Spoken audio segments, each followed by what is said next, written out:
নমস্কার বন্ধুরা, আজকের আমি সকালবেলা সিম্পল রান্না থাকা সকালবেলায় করে আমি এরকম টুকটাক রান্না করে থাকি, তো আপনাদের সাথে শেয়ার করছি। তো আপনারা দেখুন, আশা করি ভালো লাগে। তো আমি কাঁঠাল দানা আর মানে 300-350 গ্রাম নিয়েছি, আর হাফ আলু নিয়েছি। একটা বড় আলু হলেই বেশি হয়ে যাবে, তো ওই জন্য হাফ আলু নিয়েছি।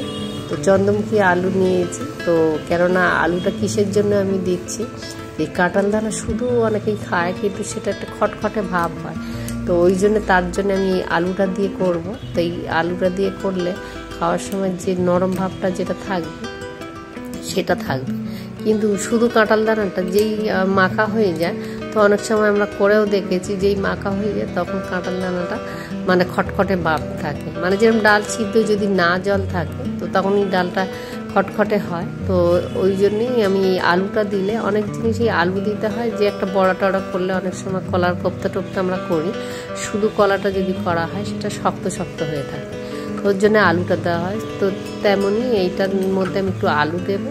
তো দেখছেন আমি 3টে শুকনো লঙ্কা নিয়েছি, একদম খুব কম করে ভাজবো। এই লঙ্কাটা কিন্তু খুব কালো হলে কিন্তু হবে না, তো এই লঙ্কাটা এরকম লাল লাল থাকবে, তবেই মানে গন্ধটাও ভালো থাকবে, আর বেশি পুড়বে না। লঙ্কাটা বেশি পোড়াও খাওয়া ভালো না, আর লঙ্কাটা কালারটা সুন্দর থাকবে। তো আমি কালো জিরে দিলাম অল্প করে, তো কালো জিরে দিয়েই আর রসুন দেবো। রসুন পেঁয়াজটা একেবারে ভেজে নেব লাল লাল করে, আর ততক্ষণ আমি এদিকে কাঁঠাল দানাগুলো আমি মানে এটা অল্প করে আঁচ দিয়ে ভাজতে থাকবো। সকালবেলা আমার খুব হাতে সংকীর্ণ টাইম থাকে, তো ওই জন্যই আমি খুব চটপট যাতে যে রান্না হয় তো সেই রান্নাগুলো করি। আর সকালবেলার রান্নাগুলোও আপনাদের শেয়ার করছি, টুকটাক রান্না, তো এইগুলো আপনাদেরও কাজে লাগবে যদি দেখে থাকেন। তো দেখুন এই পেঁয়াজ ভাজবো, আর ওদিকে আমি আলুটা খোসা শুদ্ধ কিন্তু দিয়েছিলাম, খোসা ছাড়িয়ে নিয়েছি। আর খোসা শুদ্ধ দেওয়াটাই আলু ভাতে ভালো, কেননা ওর টেস্টটাও থাকবে আর মানে ভিটামিনটা থাকবে। তো এবার আমি লঙ্কাটা এবারে যেটা ভেজে রেখেছিলাম সেটা নুন দিয়ে ভালো করে ডলে নিলাম। আর কাঁঠাল দানাগুলো আমার টিপে টিপে নিতে হবে, একটু ভেতরে শক্ত থাকে কাঁঠাল দানা, তো একদম খুব তো কুচে দিইনি, তো গোটা গোটাই আছে। তো আপনারা যদি চান তো হাফ করেও দিতে পারেন, হাফ করে দিলে আমার বেশ সিদ্ধ হয়ে যায়।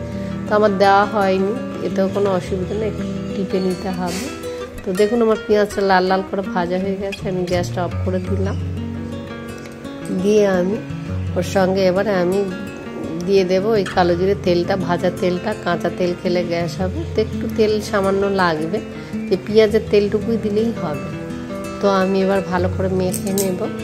তো এই আলুটা দিয়ে বেশ মাখলে কিন্তু ভাতটা খুব সুন্দর খেতে হয়।